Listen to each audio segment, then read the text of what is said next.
Well, this had a lot to do with my previous book, which is called Blitzed, Drugs in the Third Reich.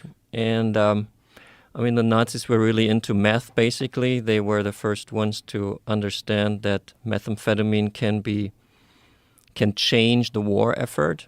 They basically doped their soldiers. So that was an interesting story that I told in Blitzed. And also I spoke about Hitler's consumption, which is quite outrageous, actually.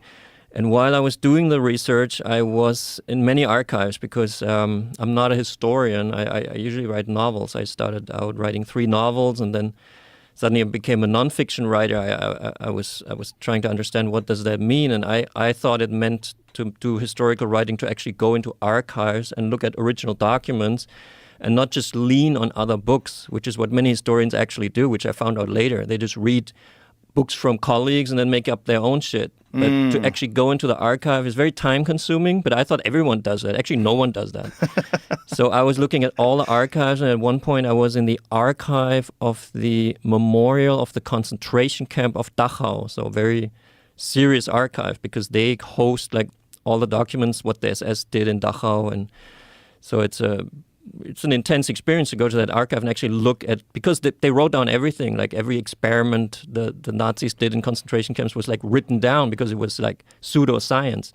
So I found documents while I was researching Blitz relating to tests with psychoactive substances. And that was not what I expected, because the Nazis had been, enthusiastic about methamphetamine, but that was the first time I saw like something that related Nazis and psychedelics. And I thought that's quite strange. That's quite interesting, obviously.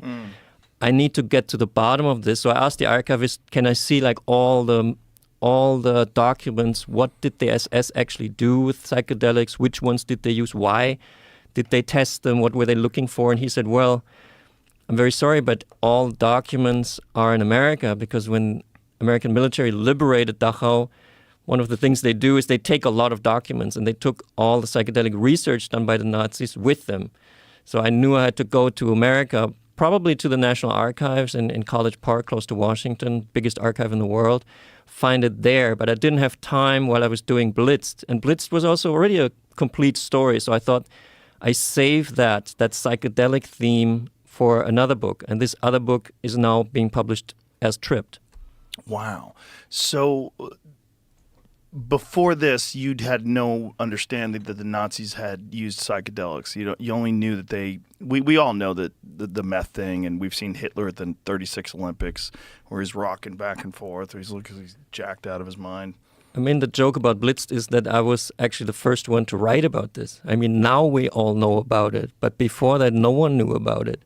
Before 2015, when this book was published in Germany, the Nazis were still seen globally and also in Germany as this like pure movement that was like, I spoke to my grandfather when I was a teenager, and I was, obviously criticizing him for his involvement. I wanted to know, what did he do? And he did some shit.